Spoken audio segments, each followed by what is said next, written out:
بسم اللہ الرحمن الرحیم الحمد للہ وحدہ والصلاة والسلام علی رسول اللہ صلی اللہ علیہ وآلہ وبارک وسلم، اما بعد فاعوذ باللہ السمیع العلیم من الشیطان الرجیم، بسم اللہ الرحمن الرحیم، فاعفوا واصفحوا صدق اللہ مولانا العظیم۔ ان اللہ وملائکتہ یصلون علی النبی یا ایہا الذین آمنوا صلوا علیہ وسلموا تسلیما۔ اللہم صل علی سیدنا مولانا محمد وعلی آل سیدنا و مولانا محمد وبارک وسلم وصل علیہ۔ محبت کے ساتھ مل کے الصلاۃ والسلام علیک یا رسول اللہ وعلی آلک واصحابک یا حبیب اللہ۔ الصلاۃ والسلام علیک یا رسول اللہ وعلی آلک واصحابک یا محمد الرسول اللہ صلی اللہ علیہ وسلم۔ قابل صد تکریم و احترام علماء عظام، مشائخ طریقت، اہل فکر و دانش اور سامعین، مشاہدین، ناظرین، السلام علیکم ورحمۃ اللہ تعالی وبرکاتہ۔ حالات، گرمی اور موسم، اس میں ذکر الہی کا جذبی کیفیت نور علی نور ہے۔ آپ کا ذوق، آپ کی محبت نہ گرمی دیکھتی ہے نہ سردی دیکھتی ہے، اسی لیے کہا جاتا ہے کہ محبت اندھی ہوتی ہے، اسے نہ سردی کی فکر، نہ گرمی کا ڈر، نہ خوف۔ آ گئے محبت میں، صرف محبت میں آنا مشکل ہے۔ جب محبت میں آ گئے تو پھر تپتی دھوپ ہو، بدر کا میدان ہو، کڑکتی دھوپ میں بھی، روزے کی حالت میں بھی بعض صحابہ کرام قدم آگے بڑھا دیتے ہیں۔ نہ کھانے کی پرواہ، نہ پینے کی پرواہ، نہ کسی اور معاملات کی پرواہ، اتنی ہے کہ ہمارا محبوب سلامت رہے۔ محبوب کی سلامتی کی خاطر جان، مال، اولاد، سب کچھ قربان۔ آج میں سمجھتا ہوں آپ حضرات کا تشریف لانا، اگر میں دیکھوں میری دائیں طرف تو سادات کرام، علماء کرام، ثناخان مصطفیٰ، کھلابت ٹاؤن شپ سے لے کر میرے اپنے سٹی سے، ٹاؤن سے لے کر مانسیرا تک، اور میں اپنی بائیں طرف دیکھوں تو مشائخ اعظام، کہیں حضرت جنیدیہ کی خوشبو آتی ہے اور کہیں چھوہر شریف کی ہمیں مہکتی مہکتی خوشبو محسوس ہوتی ہے، اور کہیں علماء کرام کے منور چہرے، پرانی یادیں وابستہ رہتی ہیں، اور مانسیرا تک ہمارے حضرات ملک صابر صاحب، حضرت قبلہ مولانا عبد القدیر صاحب، اور جتنے حضرات، اگر میں ایک ایک کا نام لوں تو مجھے جو سامنے لسٹ رکھی گئی ہے، میرا سارا وقت اس لسٹ میں گزر جائے گا۔ میں سب کا تہہ دل سے شکریہ ادا کرتا ہوں۔ آپ تشریف لائے، مجلس کی رونق کا باعث بنے۔ جی چاہ رہا تھا کہ رمضان شریف گزرا ہے تو رمضان شریف کے بعد ملاقات ہو جائے، زیارت ہو جائے، تو زیارت کا ایک بہانہ ہے، ذکر ایک بہانہ ہے اس تک پہنچنے کے لیے، اور جب اس تک کوئی پہنچ جاتا ہے تو پھر وہ کشتیاں جلا دیتا ہے، پھر پانی اس کے لیے سخت پتھر بن جاتا ہے. لوگ اس کو پانی سمجھتے ہیں، مائے جاری سمجھتے ہیں، طوفانی اس کی رو سمجھتے ہیں، لیکن وہ جب چلتا ہے اور گھوڑے دوڑاتا ہے تو اس کے وہاں سے گرد اڑتی ہوئی نظر آتی ہے. یہ محبت کا ایک خاص درجہ ہوتا ہے. آج دو باتیں عرض کیے دیتا ہوں. ایک بات کہ ہم اکٹھے ہوئے ہیں ذکر الہی کے لیے. علامہ شوکانی نے ایک کتاب لکھی ہے تحفۃ الذاکرین کے حوالہ سے. ان میں انہوں نے کہا ہے کہ جہاں جن جگہوں پر خدا دعا قبول کرتا ہے، جن مقامات پر، جن اوقات میں، جن راتوں میں، جن یعنی ذرائع سے، ان میں سے ایک مین ذریعہ مجلس ذکر ہے.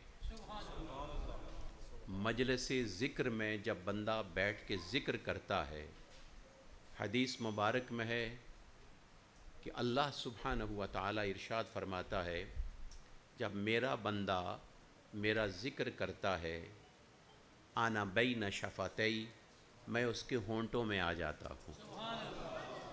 اب اللہ ہونٹوں میں نہیں آ سکتا، نہ زمین میں آ سکتا ہے، نہ آسمانوں میں.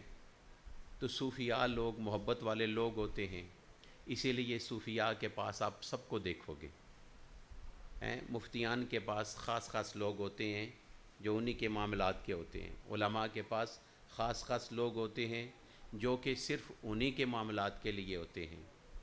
لیکن صوفیاء میں اگر میں دیکھوں تو مجھے حضرت معین الدین چشتی دکھائی دیتے ہیں، جہاں ان کے لنگر خانے میں ہندو بھی نظر آتے ہیں، سکھ بھی نظر آتے ہیں، جہاں ان کے دروازے پر اور اللہ کی مخلوق آ رہی ہے، مسلمانوں کے ساتھ دیگر انسانوں کے علاوہ حیوان بھی وہاں حاضری دیتے ہیں. یہ بھی ایک خاص کام ہے. بعض درباروں پر شیر حاضریاں دیتے ہیں، بعض درباروں پر آ کر پہرا دیتے ہیں، حفاظت کرتے ہیں. جب بندہ اللہ کا ہو جائے، اللہ مخلوق اپنی اس کے ماتحت کر دیتا ہے. تو ذکر سے اللہ سے تعلق جوڑو. ہمارے شیخ فرمایا کرتے تھے کہ یہ جو لا الہ الا اللہ ہے، یہ حروف نورانی ہیں. حروف نورانی. ان نورانی حروف میں مقصد یہ ہے کہ ان میں کوئی لفظ حرف ایسا نہیں کہ جس پر نقطہ ہو اور نقطے کا بوجھ بن جاتا ہے. اور نورانی لا الہ الا اللہ محمد الرسول اللہ، ان تمام حروف میں کوئی بھی بوجھل حرف نہیں، سب نور ہی نور والے ہیں. اور جب نور کا کلمہ انسان پڑھنا شروع کرتا ہے تو اسی کے اندر نور کی کیفیت پیدا ہونی شروع ہو جاتی ہے. پھر نور کی کیفیت کہاں تک پہنچتی ہے؟ ینظر بنور اللہ، یأخذ بنور اللہ، یتکلم بنور اللہ، یمشی بنور اللہ، یسمع بنور اللہ. وہ سنتا ہے تو اس کے نور سے، وہ پکڑتا ہے تو اس کے نور سے، وہ دیکھتا ہے تو اس کے نور سے، وہ بولتا ہے تو اس کے نور سے، وہ چلتا ہے تو اس کے نور سے. اس کے لیے یہ دیوار، یہ پہاڑ، یہ دریا کوئی بھی حجاب نہیں بنتے. ایون کہ اللہ کی رحمت بھی اپنے خاص حجابات اس کے لیے کھول دیتی ہے.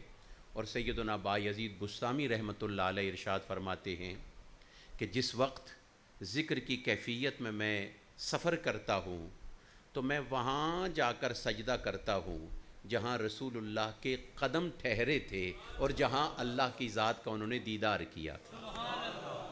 یہ ذکر حبل اللہ ہے. یہ ذکر کیا ہے؟ حبل اللہ، اللہ کی رسی، the rope of اللہ سبحانہ و تعالی.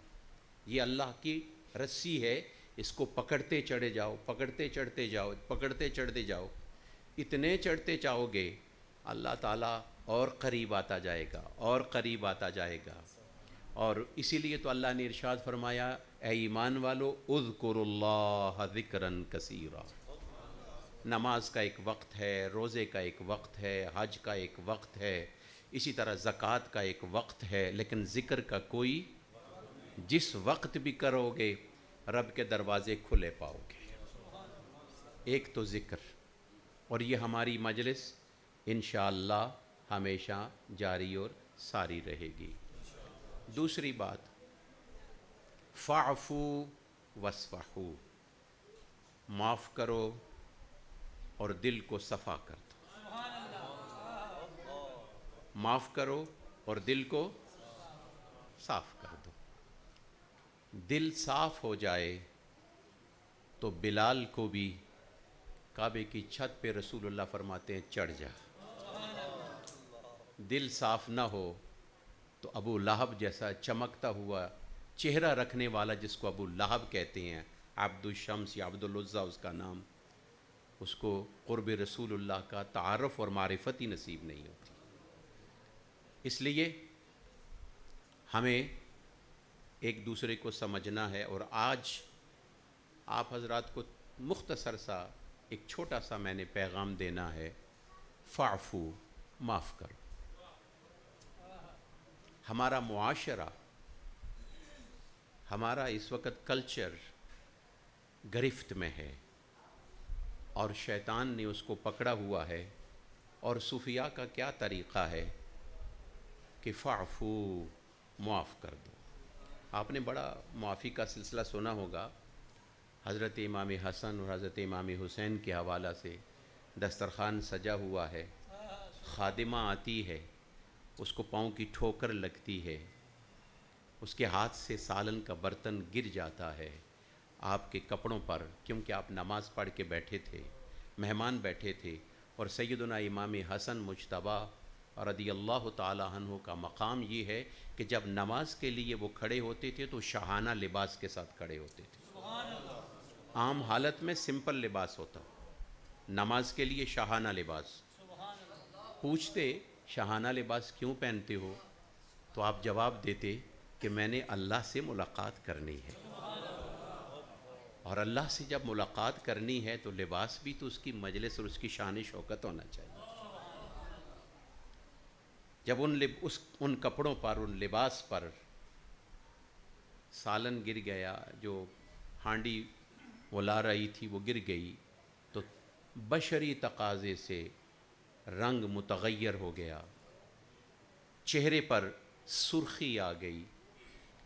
خادمہ بھی نیک، ان لوگوں کی خادمہ ہی بڑی پڑھی لکھی ہوتی ہے، ہمارے تو گھر والوں کی بھی حالت ایسے ہی ہوتی ہے، لیکن جو پڑھے لکھے لوگ ہوتے ہیں ان کے جو نوکر بھی ہوتے ہیں، خدمت گزار بھی ہوتے ہیں، خادم یا خادمائیں جو ہوتی ہیں، وہ بھی ہر حال کو سمجھتے ہیں۔ جب انہوں نے دیکھا کہ چہرہ بدل رہا ہے، اس سے پہلے کہ بشریت غالب آ جائے، انہوں نے سمجھ لیا کہ غصے کی کیفیت ہے، تو اس خادمہ نے پڑھا وَالْكَاظِمِينَ الْغَيْظَ۔ اللہ کے نیک بندوں کا یہ ہے کہ وہ غصے کو ظاہر نہیں کرتے، غصے کو پی جاتے ہیں۔ جیسے ہی حضرت امام حسن نے یہ قرآن کی تلاوت سنی، قرآن کی تلاوت کی آیت کا ایک جز سنا، فوراً کیفیت واپس آ گئی، اور جس وقت خاموش ہو گئے، چہرے کی کیفیت درست ہو گئی، تو خادمہ کہنے لگی وَالْعَافِينَ عَنِ النَّاسِ، وہ لوگوں کو معاف بھی کر دیتی ہے۔ آپ نے فرمایا جا، تجھے معاف بھی کیا اور تجھے آزاد بھی کیا۔ لیکن وہ خادمہ کہتی ہے آپ نے آزاد بھی کر لیا، معاف بھی کر لیا، پر یہ خادمہ جانے کے لیے تیار نہیں ہے۔ تو یہ معافی بڑی کام کی چیز ہے۔ میں اپنے داجی حضرت انور شاہ باجی رحمۃ اللہ تعالی علیہ، میرے بڑے دادا، لقمانیہ میں رہنے والے لوگ واقف ہیں، جٹو کے لوگ بھی واقف ہیں، اور ان لوگوں نے، بزرگوں نے جو آج سے بڑے بڑے گزر گئے، ایک واقعہ سنایا داجی کا۔ وہ فرماتے ہیں کہ ایک شخص گجر، میر حسین اس کا نام تھا، گجر برادری سے اس کا تعلق تھا، اس کی پیاری بھینس، یعنی جو گجر لوگ ہوتے ہیں ان کو اپنے جانوروں سے بڑا پیار ہوتا ہے، تو اس کی پیاری بھینس جو تھی، جو اور بھینسوں میں، وہ کسی نے رات کو چوری کر لی اور لے گیا۔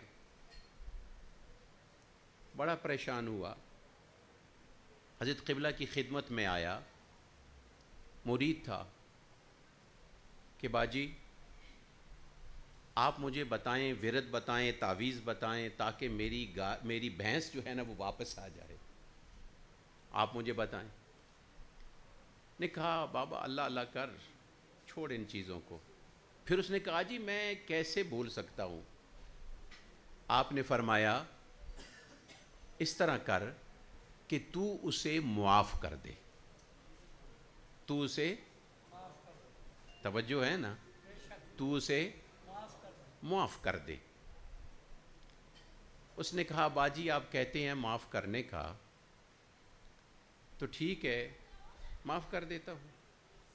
آپ نے فرمایا جس انداز میں تو معاف کرنے کا کہہ رہا ہے یہ تیرے الفاظ ہیں، جس طرح پولیٹیکل لوگ جو ہوتے ہیں نا، پولیٹیشنز، سیاسی لوگ، وقتی طور پر ان کو جوتی بھی پڑ جائے تو مسکرا دیتے ہیں، اور بعد میں اس بندے کا حشر نشر پتہ ہی نہیں ہوتا کہاں پہ ہوتا ہے، وہ ملتا ہی نہیں ہے، مفقود ہو جاتا ہے، خبر ہی اس کی نہیں رہتی۔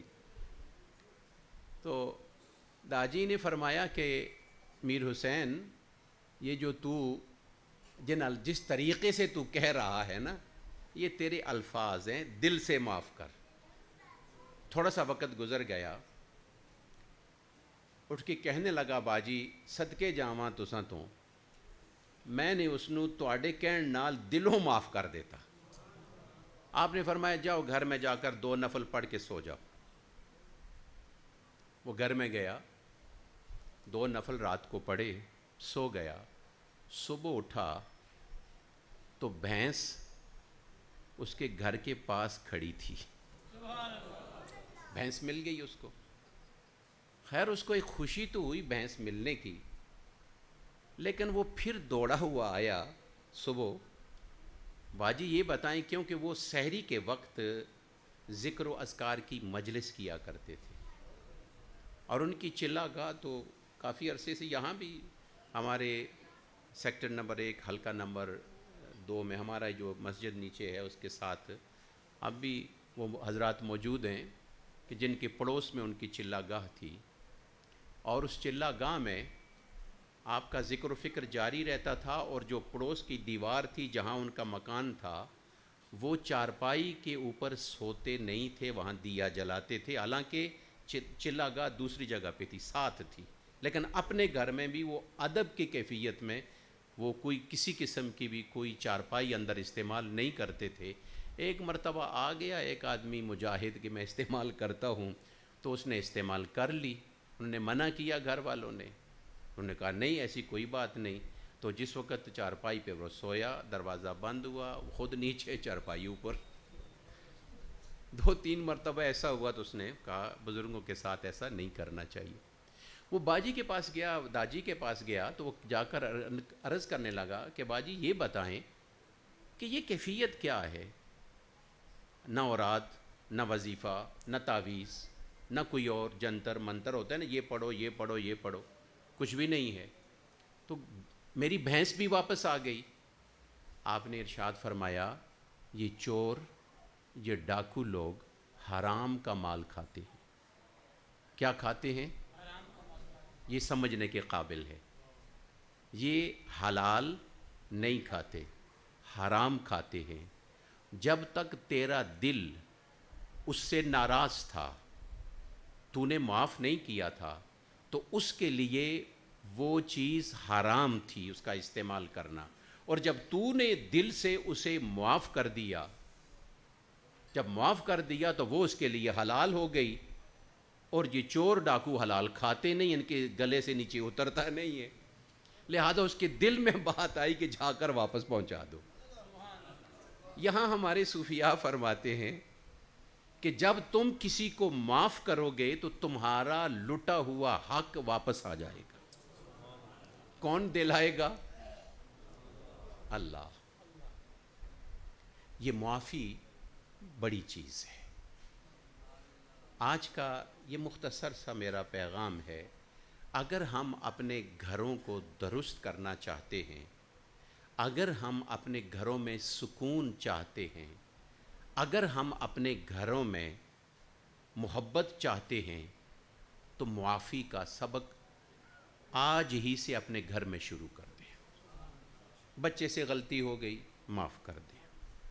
بیوی سے غلطی ہو گئی، معاف کر دیں۔ بھائی سے غلطی ہو گئی، معاف کر دیں۔ لیکن معاف کرنے کا مقصد کیا ہے؟ کیسے معاف کریں؟ اللہ جب اپنے بندے کو معاف فرماتا ہے تو اللہ اس کے پچھلے سارے اعمال مٹا دیتا ہے۔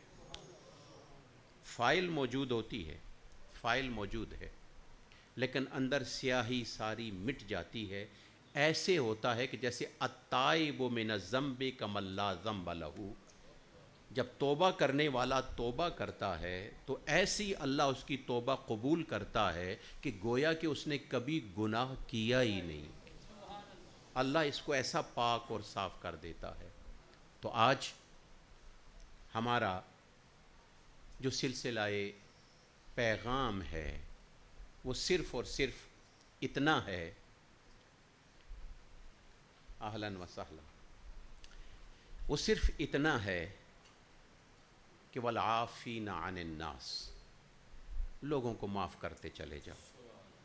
اگر ہم کہتے ہیں یا اللہ ہمیں رسول اللہ کی سیرت پہ چلا، سیرت پہ چلا، تو آپ کو پتہ ہوگا کہ حضور اکرم صلی اللہ علیہ وسلم کے ایرانی چادر اور ایک روایت میں یمنی چادر، ایرانی اور یمنی چادر جب حضور کی خدمت میں آتی تھی تو اس کی جو سائیڈیں ہوتی تھیں یہ کشیدہ کیے ہوئے ہوتی تھیں اور مضبوط ہوتی تھی، کشیدہ کیے ہوئے ہوتی تھیں، اور حضور اکرم صلی اللہ علیہ وسلم نے ایسی پہنی تھی۔ ایک شخص آیا اور اس نے حضور اکرم صلی اللہ علیہ وسلم کے گلے میں چادر ڈالی اور اس نے آگے سے لپیٹنا شروع کر لیا۔ نارمل چادر ہو تو اور بات ہے، اور چادر کڑھائی والی ہو تو سخت ہو جاتی ہے، وہ تکلیف زیادہ دیتی ہے۔ تو رسول اللہ صلی اللہ علیہ وسلم کے چہرہ مبارک بھی سرخ ہو گیا اور یہاں گردن پہ نشان پڑ گئے۔ صحابہ کرام حضرت ابوبکر صدیق، عمر فاروق، سیدنا حیدر کرار رضوان اللہ علیہم اجمعین وہاں موجود ہیں اور اٹھنا چاہتے ہیں۔ حضور نے انہیں خاموش رہنے کا کہا۔ حضور نے اشارے سے فرمایا اس کو چھوڑ، کیا مانگتا ہے، کیا چاہتا ہے؟ تو اس نے ہاتھ ڈھیلا کیا، آپ سے گلے سے چادر ہٹی۔ آپ نے ارشاد فرمایا کیا چاہتا ہے؟ تو آگے سے سوال کرتا ہے کہ میں آیا ہوں مانگنے کے لیے، بھوکا ہوں، سب سے مانگ رہا ہوں، کوئی بندہ مجھے دینے والا نہیں ہے، تو آپ کے پاس آیا تو شاید آپ بھی مجھے دتکار دیں گے، تو میں نے پہلے اپنا زور آزمایا کہ تاکہ آپ انکار نہ کریں۔ اس وجہ سے کیا یہ جو وہاں ویلی میں، وادی میں جو اونٹ چل رہے ہیں، اور آگے سے سوال جو کر رہا ہے بڑا بھاری بات کہہ رہا ہے کہ یہ آپ کے باپ کے ہیں، ہمیں کیوں نہیں دیتے؟ مطلب ہے آپ کو ملے ہیں، آپ ہمیں کیوں نہیں دیتے؟ تو آپ نے ارشاد فرمایا اچھا تجھے اونٹ چاہیے، کتنے چاہیے؟ ایک ہی دے دیں۔ حضور نے ارشاد فرمایا کہ جاؤ اسے 10 اونٹ دے دو۔ مسلمان نہیں تھا، مسلمان جب حضور کا درگزر اور معافی دیکھی اور سخاوت دیکھی، اسی وقت قدموں میں گر گیا اور پڑھا لا الہ الا اللہ محمد رسول۔ یہ صوفیاء میں آپ کو یہ ایک جھلک نظر آتی ہے، اپنے بھی آتے ہیں اور بیگانے بھی آتے ہیں، اور یہ درگزر۔ حضرت خواجہ نظام الدین اولیاء کی خدمت میں ہندو آئے، مجلس میں بیٹھے، واپس جانے لگے۔ آپ نے فرمایا کہ لنگر کھاتے ہوئے جانا۔ کیا فرمایا؟ لنگر کھاتے ہوئے جانا۔ انہوں نے کہا سائیں آپ کے لنگر میں گوشت ہوتا ہے، ماس ہوتا ہے، ہم گوشت نہیں کھاتے۔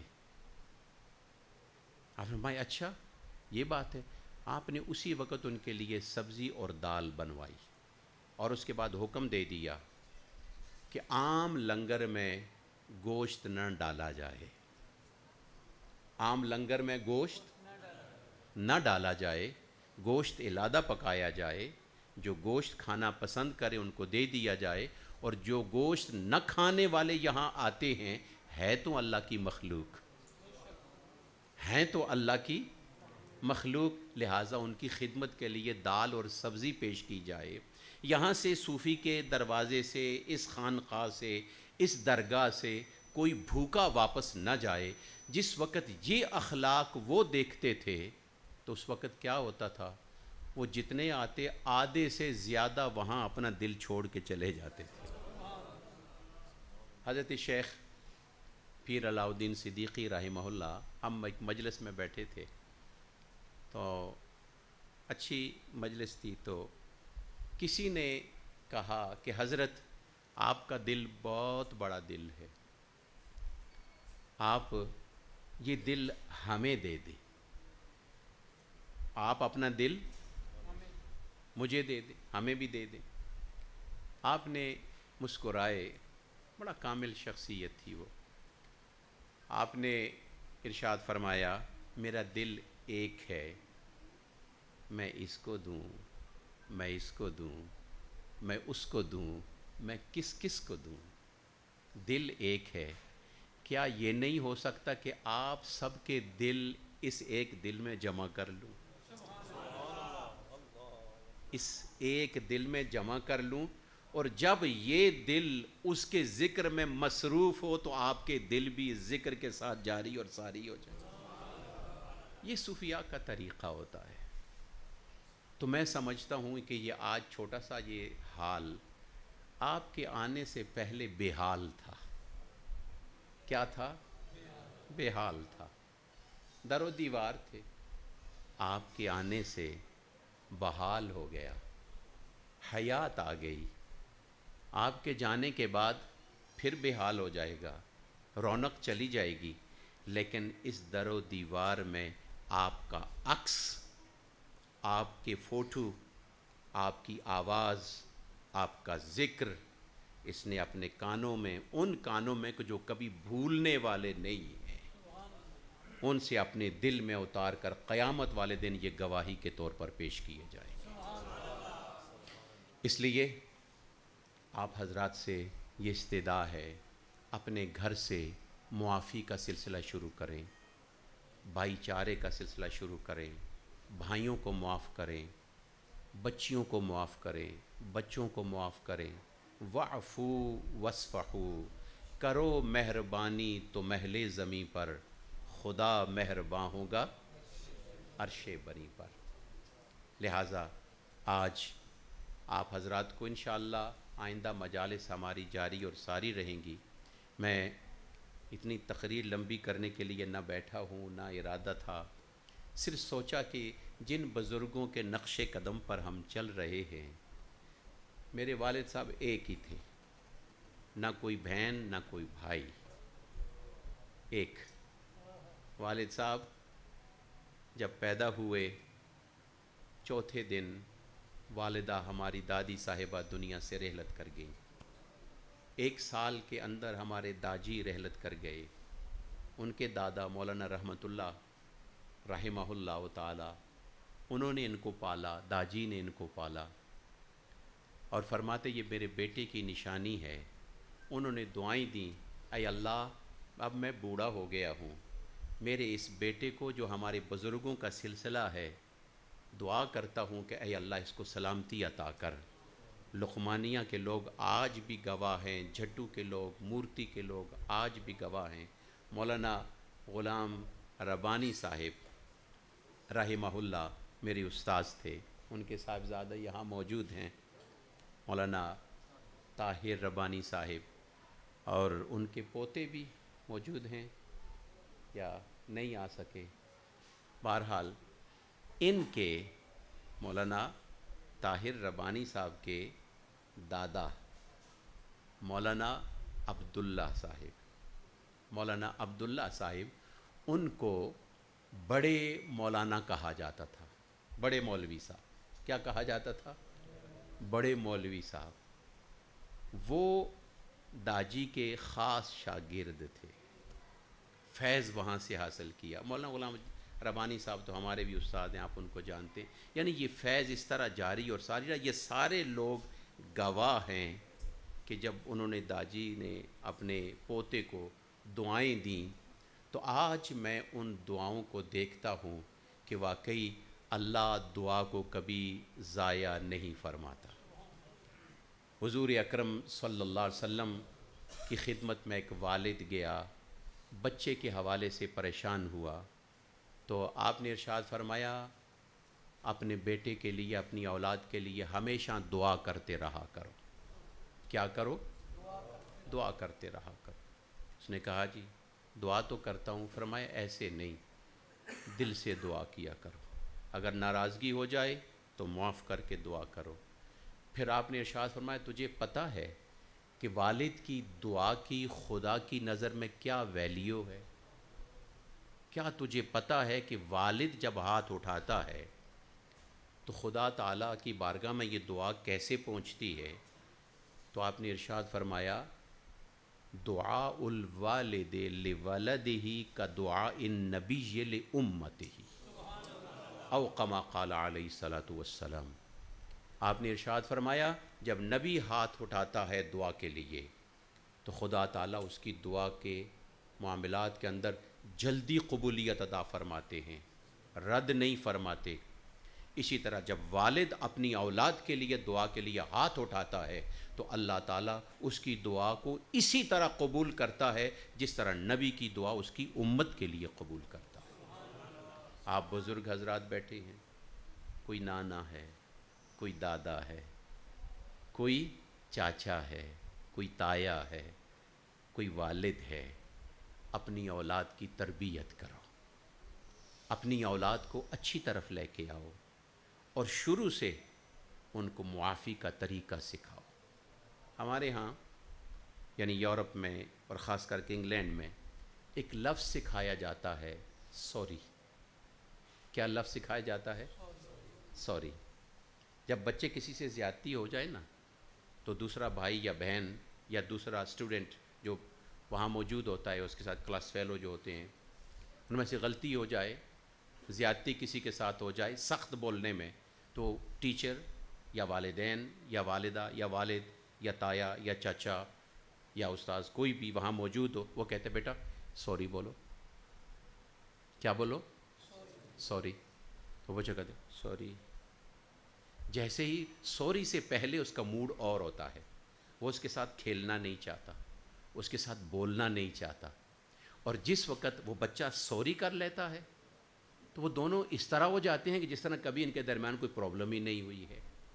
تو جب اللہ کی بارگاہ میں ہم سوری کریں گے، جس کو معافی مانگنا کہتے ہیں، اللہ، حضور اکرم صلی اللہ علیہ وسلم کی خدمت میں ایک صحابی نے عرض کی یا رسول اللہ علیہ وسلم توبہ کرنے والے کا مقام کیا ہے؟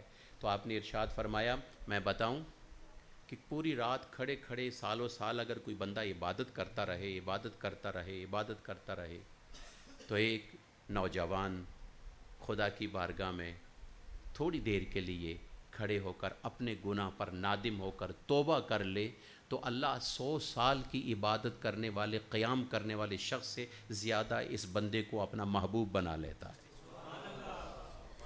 التائب من الذنب کمن لا ذنب لہ، یا التائب الشاب، جوان توبہ کرنے والا کیا ہوتا ہے؟ حبیب اللہ، اللہ اس کو اپنا دوست بنا دیتا ہے۔ اس لیے آج سے اس مجلس میں ہم کوشش کریں کہ ہم اللہ سے دوستی کر لیں۔ کیا کر لیں؟ لیکن دوستی کیسی ہوگی وہ ہمیں نظر نہیں آتا۔ ہم اس تک پہنچ نہیں پاتے۔ دوستی کیسی ہوگی؟ دوستی ایسی ہوگی، الخلق عیال اللہ، یہ جو مخلوق ہے نا، یہ چھوٹے چھوٹے آپ کے ماتحت یہ لوگ جو ہیں، یہ اللہ کا کنبہ قبیلہ ہے۔ سمجھانے کے لیے یہ بات ہے، وگرنہ وہ لم یلد ولم یولد ہے، یہ اس کا قبیلہ ہے۔ من قتل النفس قتل الناس جمیعا، جس فیملی کا ایک بندہ قتل ہو جائے وہ فیملی کہتی ہے ہم بدلہ لیں گے۔ اللہ فرماتا ہے کسی بندے نے ایک ناحق کسی کو قتل کیا، گویا میں مجھے اتنا غصہ آتا ہے کہ گویا کہ میرے پورے انسانوں کو اس نے قتل کر دیا ہے، مجھے اتنا غصہ آتا ہے، اتنی تباہی، اتنا غصہ، اتنا غضب، لیکن اللہ پھر معافی کر دیتا ہے، معاف فرما دیتا ہے۔ اس لیے آپ حضرات معافی کا آغاز کریں، معافی دینے کا آغاز کریں، شروع کر لیں۔ میرا اللہ آپ کے دل کو کشادہ کر۔ بہت سارے لوگ کہتے ہیں ٹینشن ہے، بہت سارے دوست کہتے ہیں دل بے قرار ہے، نماز پڑھتا ہوں، ورد کرتا ہوں، سب کچھ کرتا ہوں، فلاں نے پتہ نہیں جادو کر دیا، میرا دل تعویذ کر لیے، یہ کر لیا، وہ کر لیا۔ صوفیاء فرماتے ہیں کوئی بات نہیں۔ ہمارے ہاں تو ایک اور چیز، میں باتوں میں بات آ گئی ہے، زیادہ وقت نکل گیا ہے۔ ہمارے ہاں یہ چیز ہوتی ہے، کئی لوگ آتے ہیں اور وہ لوگ آ کر کہتے ہیں کہ جی میرا رزق بند ہو گیا ہے۔ کیا ہو گیا ہے؟ کس نے بند کر لیا؟ فلاں نے تعویذ کر لیا، فلاں نے جادو کر لیا۔ میں صرف آپ سے اتنا پوچھتا ہوں کہ رزق دینے والا کون ہے؟ کون ہے؟ اونچی آواز سے، اور اونچی آواز سے، اور اونچی آواز سے، اللہ۔ یہ جو آپ کا جو اللہ اللہ کہنا ہے نا، مجھے وہ وقت یاد آ گیا کہ حضرت خواجہ نظام الدین، حضرت خواجہ معین الدین چشتی رحمۃ اللہ علیہ نے جب خواب میں شہاب الدین غوری کو زیارت کرائی اور فرمایا آ ہندوستان تیار ہے تیرے لیے، حالانکہ وہ پہلے کئی بار شکست کھا چکا تھا، تاریخ آپ حضرات مجھ سے زیادہ بہتر جانتے ہیں۔ وہاں پر آپ نے اپنے خلیفہ سے فرمایا کہ سنو، شہاب الدین آئے گا، فتح کرے گا، اور یہ راجہ یعنی پرتھوی راج جو ہے یا پتھورا راج جو ہے یہ زندہ گرفتار ہوگا۔ جس وقت وہ آیا اس نے حملہ کیا، اور حملہ کرنے کے بعد زندہ گرفتار کر کے باہر نکالا تو وہ فقیر وہاں پہ کھڑا تھا جس نے اپنے شیخ کی زبان سے اپنے کانوں سے سنا تھا کہ یہ راجہ زندہ گرفتار ہوگا، اور وہ لوگ تصور نہیں کر سکتے تھے کہ اتنا بڑا ظالم راجہ زندہ کیسے گرفتار ہوگا، اتنی بڑی پاور والا۔ جس وقت اس نے اس کو گرفتار ہوا دیکھا اور باہر لایا گیا، اس نے 3 مرتبہ کہا، بڑی فوج ہر طرف طبلِ ظفر بج رہے تھے، اور اس نے 3 مرتبہ کہا اللہ۔ کیا کہا؟ اونچی آواز سے کہا۔ جب اس نے ایک اکیلے نے 3 مرتبہ کہا اللہ اللہ اللہ، سب خاموش ہو گئے ہیں، یہ کون سی آواز ہے؟ میں نے کہا نا یتکلم بنور اللہ، جب بندہ اللہ کے نور سے کلمات نکالتا ہے تو پھر ایسی ایسی جگہوں پر وہ آواز پہنچتی ہے اور دلوں کے کانوں تک لگتی ہے، انسان کے ہوش اڑ جاتے ہیں اور خاموش ہو جاتا ہے۔ طبلِ ظفر بند ہو گئے، آواز کس کی ہے؟ شہاب الدین نے اس طرف غور کر کے دیکھا، کون ہے؟ انہوں نے کہا، جب سارے خاموش ہو گئے اس نے ایک جملہ کہا، سچ کہا تھا میرے شیخ نے، یہ راجہ زندہ گرفتار ہوگا۔ اس نے کہا اس فقیر کو بلاؤ، اس درویش کو بلاؤ، اس ہٹے لٹے بالوں والے کو بلاؤ۔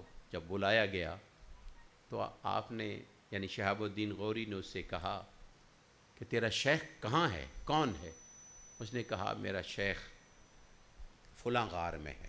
نے کہا مجھے اپنے شیخ کے پاس لے چل۔ جس وقت وہ شیخ کے پاس جانے لگے، غار کے باہر جوتے اتارے، اندر جانے لگا، اندر سے آواز آئی، آپ نے ارشاد فرمایا سلطان الہند شہاب الدین غوری آ جا۔ کانوں میں آواز آئی، یہ آواز تو وہی ہے جو خواب میں نے سنی تھی، یہ وہی آواز ہے جو خواب میں نے سنی تھی۔ جیسے ہی اندر گیا تو دیکھا سفید داڑھی والی شخصیت بھی وہی ہے کہ جو نے خواب میں آ کر کہا تھا کہ شہاب الدین ہندوستان تیار ہے، آ جاؤ۔ شہاب الدین نے اندر جا کر کہا، حضرت قدم بوسی کی، عرض کی حضرت سلطان الہند میں نہیں ہوں، سلطان الہند آپ ہیں۔ اس سے آپ کا لقب سلطان الہند مشہور ہوا۔ دوستو، یہ جو سلسلہ ہوتا ہے اسم کا، اللہ کا، ذکر کا، نام کا، عفو کا، درگزر کا، یہ محبت اللہ سے تعلق جڑتا ہے، اور اللہ سے تعلق اس وقت جڑتا ہے جب آپ اللہ کی مخلوق سے تعلق جوڑیں گے، اور اس تعلق کے جوڑنے کا آغاز ہم دوستوں سے کرتے ہیں، گھر سے نہیں کرتے۔ آج سے گھر سے کریں، گھر والوں سے کریں، اپنے بچوں سے شروع کریں، محبت اور پیار، یہی صوفیاء نے ہمیں بتایا۔ اور ایک بزرگ ہیں جو شیر پہ سواری کرتے تھے، کون تھے؟ حضرت دروشی پڑھیں، اللہم صلی علی سیدنا مولانا محمد وعلی آل سیدنا۔ ایک مرتبہ اور دروشی پڑھیں، اللہم صلی علی سیدنا مولانا۔ ماشاء اللہ ماشاء اللہ۔ ابو الحسن خرقانی، کون سے؟ ابو الحسن خرقانی، یہ شیر پہ سواری کرتے تھے، اور انہی کا جبہ محمود غزنوی نے ہندوستان کے لیے سامنے رکھ کر دعا کی تھی کہ اللہ اس جبے کی برکت سے مجھے فتح عطا فرما۔ آپ اپنے بزرگوں سے تعلق تو جوڑ کے دیکھیں۔ اور جس وقت خواجہ ابو الحسن خرقانی رحمۃ اللہ علیہ کی خدمت میں ایک شخص نے سنا کہ بڑے زبردست آدمی ہیں، ذکر و فکر کی مجالس ہوتی ہیں، عالم ہیں اور پھر ذاکر بھی ہیں، اور یہ بھی اور وہ بھی، وہ بندہ گیا، گھر گیا، دروازہ نوک کیا، کون ہے؟ اندر سے نسوانی آواز آئی، خاتون خانہ نے پوچھا کون ہے؟ نے کہا حضرت شیخ سے ملنا ہے۔ کس سے ملنا ہے؟ میں بڑے دور سے آیا ہوں، ان کی زیارت کرنے کے لیے آیا ہوں، ملاقات کرنے کے لیے آیا ہوں۔ اندر سے سخت لہجے میں آواز آ گئی، سخت لہجے میں آواز آئی، تو بھی اور تیرا شیخ بھی ایسے اور ایسے اور ایسے، جاؤ یہاں سے نکل جاؤ۔ خیر وہ بیچارہ مایوس ہو کر واپس جانے لگا۔ آگے سے حضرت شیر پہ سوار واپس آ رہے ہیں، دیکھا حضرت یہ معاملہ کیا ہے؟ ایک طرف میں دیکھتا ہوں کہ آپ شیر پہ سوار ہیں، اور ایک طرف گھر کے معاملات ایسے ہیں کہ بڑی سختی ہے۔ آپ نے فرمایا ادھر آ، اسی کی وجہ سے میں شیر پہ سوار ہوں، اسی کی وجہ سے میں شیر پہ سوار ہوں۔ فرمایا وہ کیسے؟ نے کہا صبر کر کر کے میرا بھی جی چاہتا تھا کہ میں اس کو فارغ کر دوں۔ کئی لوگوں نے کہا حضرت ایسا نہیں، میں نے سوچا کہ زبان اس کی تھوڑی سی سخت ہے، دل سے سخت نہیں ہے، زبان سے سخت ہے پر دل سے سخت نہیں ہے، تو اگر زبان کی سختی میں کسی اور جگہ گئی تو شاید وہ برداشت نہ کر سکے، بس اسی برداشت میں میرے اللہ نے میرے دل کو کھولا، اپنا نور عطا کیا کہ میں نے اس کی ایک مخلوق پر شفقت کی ہے، اس شفقت کے بدلے میں میرے اللہ نے مجھے یہ مقام عطا کر دیا۔ اس لیے آپ حضرات بھی یہ بزرگان دین کی جو بیان کی ہوئی باتیں ہیں، ان سے گھر سے تعلق کا آغاز کریں۔ فاعفو واصفحو، معاف کرو لیکن ایسا نہیں ٹائم آن دو، پوچھ لیسا کہتے ہیں نا، دیکھ لیں گے، وصفحو، دل کو صفا کر لو جیسے کبھی ہوا ہی نہیں ہے۔ اس لیے آج کا میرا یہ آپ کو چھوٹا سا پیغام ہے۔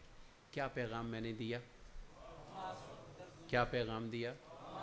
بس یہی اسلام کا ایک حسین باب ہے، معاف کرنا۔ جب تم معاف کرو گے وہ تمہیں معاف کر دے گا، رزق اس کے ہاتھ میں ہے، کوئی رزق بند نہیں کر سکتا۔ اپنا نماز شروع کرو، اپنا ذکر شروع کرو، بزرگوں کا ادب شروع کرو، اپنی طرف سے حق ادا کرنے شروع کرو۔ یقین کرو، میں آپ کو گارنٹی سے کہتا ہوں کہ میرا اللہ رزق کے سارے دروازے کھول دے گا۔ اللہ تعالیٰ مجھے بھی اور آپ کو بھی عمل کی توفیق عطا فرمائے۔ میں اپنے دائیں طرف، اپنی بائیں طرف جو علماء کرام تشریف فرما ہیں، وہ اس طرف نیچے میرے سامنے ہر طرف، آپ تمام حضرات سب کا تہہ دل سے شکریہ ادا کرتا ہوں۔ آپ تشریف لائے اور آپ حضرات نے اپنے قیمتی وقت کو اور قیمتی کر کے انمول کر دیا ہے۔ انمول پرائس لیس ہو گیا ہے، اس کی اب پرائس نہیں ہے۔ جو وقت اللہ کی یاد میں گزرے اس کی کوئی قیمت ادا نہیں کر سکتا۔ اللہ مجھے بھی اور آپ کو بھی عظمت، برکت، رحمت عطا فرمائے۔ تھوڑی دیر کے لیے ہم ذکر کی طرف جائیں گے، جو مقصد ہے ذکر، اور پھر اس کے بعد دعا کے لیے۔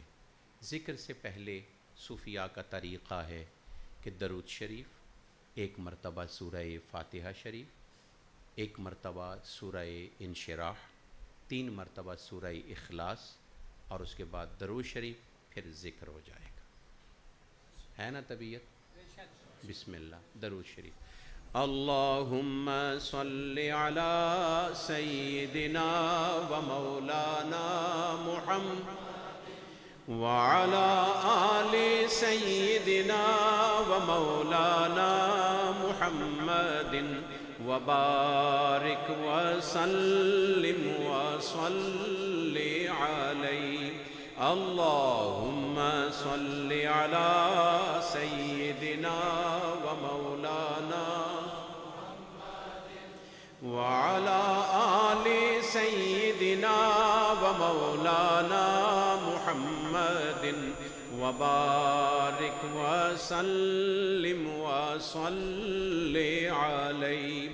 اللهم صل على سيدنا ومولانا محمد وعلى آل سيدنا ومولانا محمد وبارك وسلم صل عليه۔ اللهم صل على سيدنا ومولانا محمد وعلى آل سيدنا ومولانا محمد وبارك صل عليه۔ اللهم صل على سيدنا ومولانا محمد وعلى آل سيدنا ومولانا محمد وبارك وسلم وصل عليه۔ اللهم صل على سيدنا ومولانا محمد وعلى آل سيدنا ومولانا محمد وبارك وسلم وصل علیہ۔ سورہ فاتحہ شریف۔ بسم اللہ الرحمن الرحیم۔ الحمد للہ رب العالمین، الرحمن الرحیم، مالک یوم الدین، ایاک نعبد و ایاک نستعین، اہدنا الصراط المستقیم، صراط الذین انعمت علیہم غیر المغضوب علیہم ولا الضالین، آمین۔ سورہ انشراح۔ بسم اللہ الرحمن الرحیم۔ الم نشرح لک صدرک ووضعنا عنک وزرک الذی انقض ظہرک ورفعنا لک ذکرک فإن مع العسر يسرا، إن مع العسر يسرا، فإذا فرغت فانصب وإلى ربك فارغب۔ بسم الله الرحمن الرحيم۔ قل هو الله أحد لم يلد ولم يولد ولم يكن له كفوا أحد بسم الله الرحمن الرحيم قل هو الله أحد الله الصمد لم يلد ولم يولد ولم يكن له كفوا أحد بسم الله الرحمن الرحيم قل هو الله أحد لم يلد ولم يولد ولم يكن له كفوا صدق الله مولانا العظيم. درود شریف. اللهم صل على سيدنا ومولانا محمد وعلى آل سيدنا ومولانا محمد وبارك وسلم وصل عليه. اللهم صل على سيدنا ومولانا محمد وعلى آل سيدنا ومولانا محمد وبارك وسلم وصل عليه. اللهم صل على سيدنا ومولانا محمد وعلى آل سيدنا ومولانا محمد وبارك وسلم وصل عليه. کلمہ تمجید یہ خاص ورد ہے جو آدم علیہ السلام سے لے کر نبی اکرم صلی اللہ علیہ وسلم تک جن جن نبیوں نے جو ورد کیے ہیں وہ سارے اس میں موجود ہیں. سبحان اللہ والحمد للہ ولا الہ الا اللہ واللہ اکبر ولا حول ولا قوت الا باللہ. اس کو ہم ترتیب کے ساتھ آپ سن لیں اور میرے ساتھ ساتھ پڑھیں. سبحان اللہ والحمد للہ ولا الہ الا اللہ واللہ اکبر ولا حول ولا قوة الا باللہ العلی العظیم. سبحان اللہ والحمد للہ ولا الہ الا اللہ واللہ اکبر ولا حول ولا قوة الا باللہ العلی العظیم. سبحان اللہ ولا الہ الا اللہ واللہ اکبر ولا حول ولا قوة الا باللہ العلی العظیم. جب کوئی پریشانی آ جائے جس کا حل آپ کو نظر نہ آتا ہو، صحیح پھر خلوص نیت سے تازہ وضو کریں. اگر باوضو ہیں بھی پھر وضو کریں. 2 رکعت نفل قضائے حاجت کے لیے اللہ کی بارگاہ میں نفل ادا کریں اور اس کے بعد تھوڑی دیر کے لیے بیٹھ جائیں. یہ کلمہ شریف پڑھیں. میرا اللہ جلدی آپ کی اس مشکل کو آسان کر دے گا. یہ مجرب نسخہ ہے. یہ نہیں کہ یہ مریدوں کو سکھایا جاتا ہے یا اپنوں کو، یہ اللہ کی مخلوق کو بتایا جاتا ہے. آپ جس کے بھی ہو نیک کی ہو کے رہنا، کسی اچھے انسان کے ساتھ وابستہ رہنا. اپنے گھر کے صحن میں اگر ایک پھلدار درخت رکھو گے تو رزق کی برکت ہوگی. کسی پھلدار شخص کے ساتھ رہو گے تو آئندہ نسلوں تک پھل جاری اور ساری رہے گا. اس پھل کو ہمیشہ ذکر کے اور کلمہ تمجید کے پھل کو ہمیشہ اپنے ساتھ رکھنا. اب توجہ کر کے ذکر کرنا ہے. اور میں کبھی کبھی صوفیاء کی بات کو دہراتا رہتا ہوں مجلس ذکر میں کہ جب ذکر کرو تو اس طرح کرو کہ جیسے میرا اپنا جنازہ جا رہا ہے. موتو قبل ان تموتو، مرنے سے پہلے ہی موت کا منظر دیکھ لو. میرا جنازہ جا رہا ہے. لوگ ذکر کرتے ہوئے آ رہے ہیں، اور جب یہ سوچ ہم رکھیں گے تو میرا اللہ اپنے بندے کی سوچ سے زیادہ قریب ہوتا ہے۔ اور حدیث میں ہے انا عند ظن عبدی، جو بندہ میرے بارے میں جیسا خیال رکھے گا میں ویسا ہی اس کے ساتھ کروں گا۔ اس لیے اس تصور کو کہ میرا جنازہ جا رہا ہے۔ حضرت باقی باللہ رحمۃ اللہ علیہ سے کسی نے پوچھا حضرت باقی باللہ کا معنی کیا ہے؟ معنی کیا ہے؟ فرمایا میرے مرنے کے بعد جو جنازہ پڑھانے کے لیے آئے گا سفید چادر میں لپٹا ہوا ہوگا، اس سے پوچھنا باقی باللہ کا معنی کیا ہے۔ جس وقت جنازہ ہو گیا، صفیں درست ہو گئیں، ایک آدمی سفید چادر میں لپٹا ہوا آیا، مصلی پہ کھڑا ہو گیا، نماز پڑھائی، جانے لگا، پیچھے دوڑ گیا، حضرت مجھے بتا کے جانا باقی باللہ کون ہے، اور آگے نکل گیا، حضرت بتا کے جانا۔ جیسے ہی منہ کھولا، چادر ہٹائی، پردہ ہٹایا تو خواجہ باقی باللہ خود موجود ہے۔ حضرت یہ کیا؟ فرمایا یہ باقی باللہ وہ فنا فی اللہ۔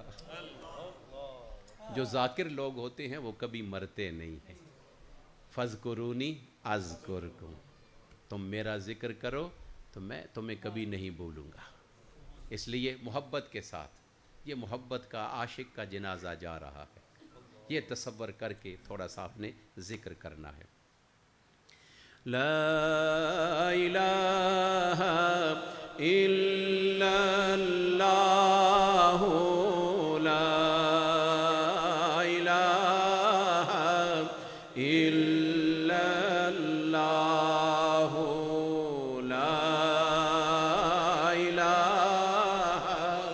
الا اللہ، لا الہ الا اللہ، لا الہ الا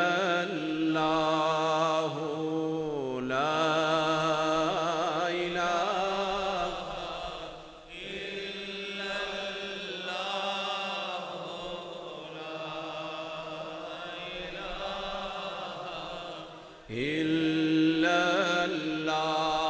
لا الہ